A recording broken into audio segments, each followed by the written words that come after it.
Now this is a new kind of problem-solving plan that a couple of Sci-Fair schools and teachers are using. This one has pros and cons to it. It is a little bit different than the other 4-step where you aren't going to forget what to put in each spot.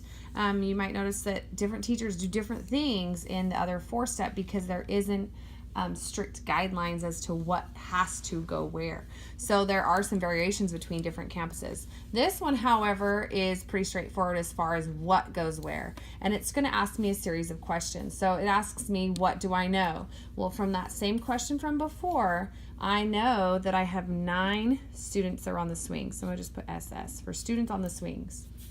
And then I know 3 students came and joined them. And what I'm trying to find out, I'm going to put a little triangle. And that's what I don't know. That's how many now. So I know where I'm starting. I know the change. And I just don't know where I'm ending. Here, I'm going to fill in my number bond again. I kind of already know in my head that this might be a combining problem.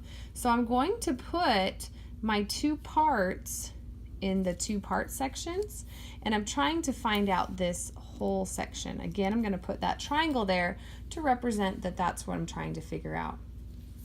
In the telling statement, I need to figure out how I would answer the question. So the question was, how many students are playing on the swings now? So if I'm going to answer that question, I would say, there are blank students playing now. And that's exactly why right here.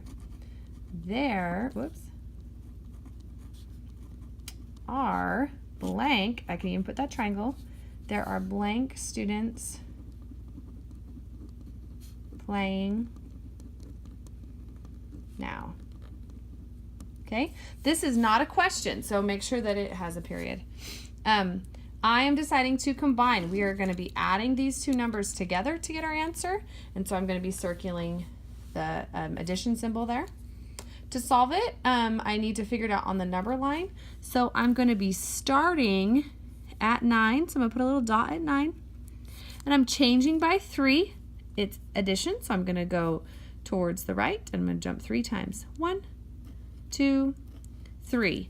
I landed right here at the number 12. So I'm going to circle that so I know that that's where I landed. The next spot is showing my same thing again, just on 10 frames. And so I'm going to show 9. I need to show the 3 in a different way, so I'm going to do a filled in circle to show the 3 that are coming to join. That's so visually I can see what 2 parts I'm putting together to get that final sum. And at the bottom, I'm writing a number sentence to justify my answer. So I'm just taking 9. I know my going to be adding. I added 3 more. And then what is the equal? Now I should have 3 different ways that I can look at that. I could subitize it, or not subitize, but I could use my mental math if I know what 9 plus 3 already is. I already landed on the answer with my number line.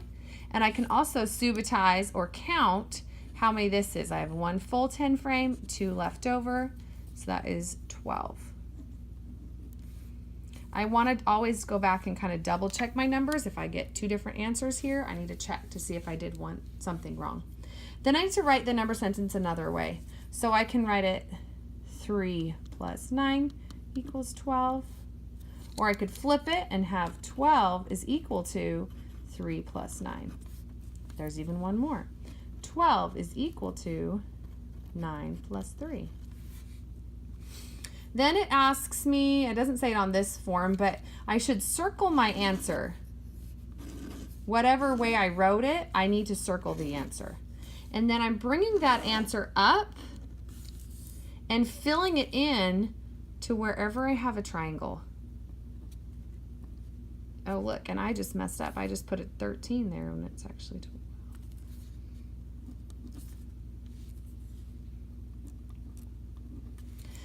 So now when I go to grade these for one of my students, I should have multiple ways to look to see to make sure that they got their correct answer. These can be tricky to grade because I could have a student that accidentally circled the wrong operation, but maybe they did this part right. Or they have some form of the correct number sentence here. But what I'm looking for when I grade these is I hope to have almost everything filled in and it's all consistent. Otherwise, I see that the student is just guessing at answers and not truly understanding the way to solve the problem correctly. I hope that this helped with understanding how to use a problem-solving process in kindergarten and first grade.